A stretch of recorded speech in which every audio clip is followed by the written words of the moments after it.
Millions of people around the world daily using magnesium as a supplement. Unfortunately, like 99% of those supplements is totally garbage and really can harm your health. But in today's video I'm going to explain who cannot use magnesium on daily basis. This is so important. But for some of you watching me right now, the battle of magnesium is silently making you worse. Today, after 26 years of clinical practice and treating thousands of patients, I'm going to show you the 6 warning signs that mean you need to stop taking magnesium immediately. And why magnesium is so powerful and potentially risky. Here is what most people don't understand. Magnesium is involved in over 300 reactions in your body.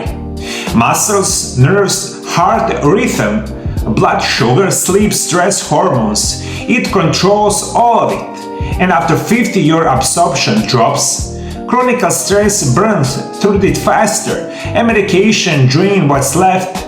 So yes, most people need magnesium, but here is the problem nobody talks about. More is not better, and the wrong form at the wrong dose can turn healing mineral in the thickening bone. And this is what I see every day for the last 26 years.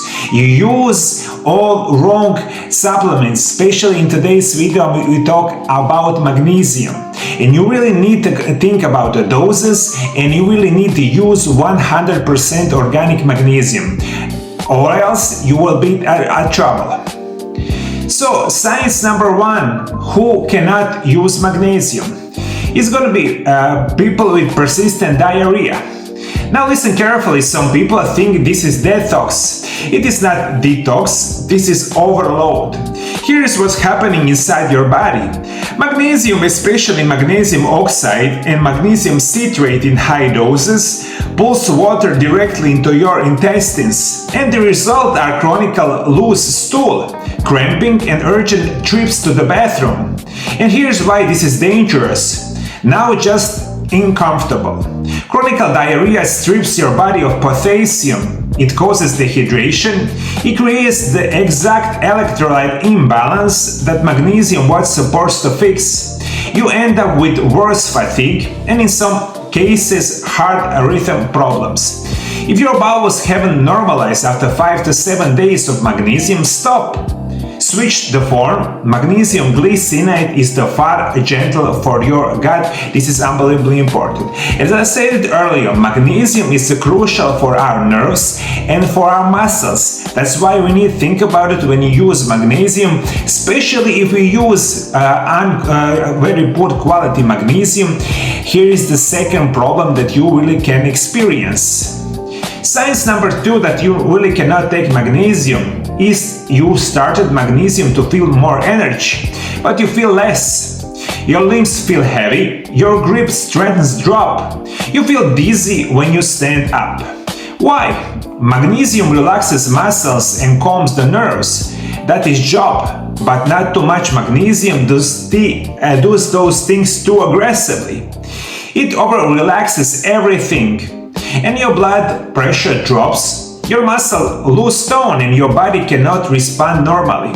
In my clinic, I see patients taking 600, 700, even 800 milligrams a day, and they come insane. I feel like I'm dragging through the mud. And the moment we adjust the dose, energy returns in the days.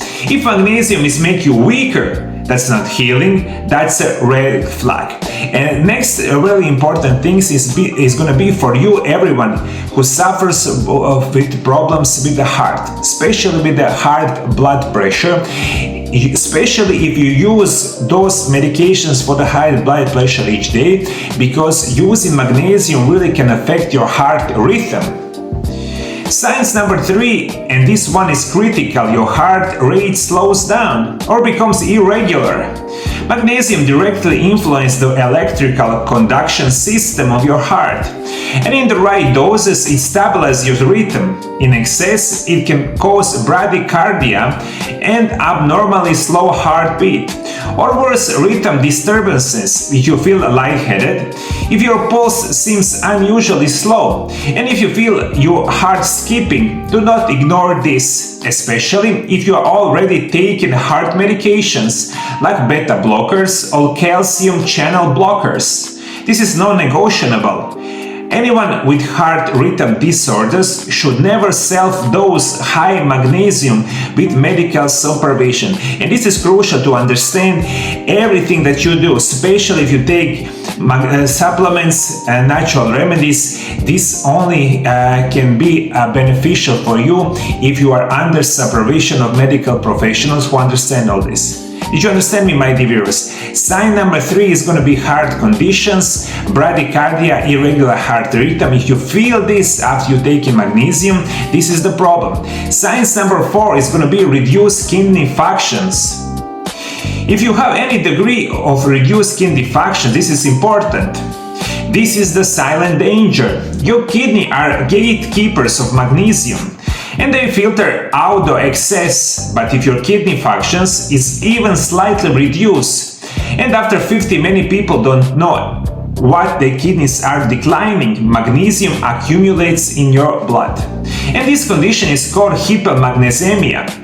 The symptoms: nausea, facial flushing, dangerously low blood pressure, confusion, several lethargy. In advanced cases, it becomes a medical emergency. If you have chronic kidney disease, elevated creatinine, or diabetic kidney damage, magnesium must be used with extreme caution. Get your levels checked first. Let's continue, my dear viewers. One of the most important things that you need to remember in today's video is going to be everyone who uses medication each day. When I say medication, I really think about chemical medications with a lot of side effects. They usually, after 50 years and older, you're using them. So please remember this. You are taking medication that magnesium interferes with, and you don't even know it. Magnesium can block the absorption of thyroid medication like levothyroxine. It interferes with certain antibiotics. It reduces the effectiveness of bisphosphonate used for osteoporosis, and certain diuretics change how your body handles magnesium. And the solution isn't always to stop magnesium, sometimes it's about the timing. And taking magnesium 2 to 4 hours from those medications can solve the problem. But you need to know about these interactions first. That's why you need medical profession who really can explain you everything. Okay, my dear viewers? But at the end of the video, I'm going to really explain something that you really don't understand. A lot of those supplements, today we're talking about magnesium, is really low quality. And if you're using those low quality magnesium for the long period of time, you really can harm yourself in thousands different ways. Okay, so if you're using already magnesium, be sure that it's 100% pure organic magnesium, special magnesium glycinate. And this is the safe dosing and proper balance. So should you stop magnesium entirely? For the most people, absolutely not. And what you need is right form, the right dose, and the right balance. In my MarioLab protocols, built over 26 years of clinical experience, magnesium is a tool, not a crutch. We use it alongside with proper nutrition, liver support, and anti-inflammatory diet, adequate protein and circulation support. And the general safe dose is going to be 200 to 400 milligrams of elemental magnesium daily. Problems almost always start above 500 to 800 milligrams, or when you take people stack multiple supplements that each contain hidden magnesium. And always balance magnesium with calcium, potassium, sodium, and vitamin D. Those minerals work as a team, and one without the others creates chaos, and this is really important thing to remember. Okay, my dear viewers. First of all, thank you for following me for the almost 7 to 8 years on my channel. If you didn't already know me, subscribe below the video to my channel for this similar kind of videos each day. And before you go, my dear viewers, I want to recommend you another video. It's going to be about vitamin D, what is really need to remember. Watch my video right here about vitamin D. Thank you for following me. God bless you. God bless your family. See you in the next video. Bye bye.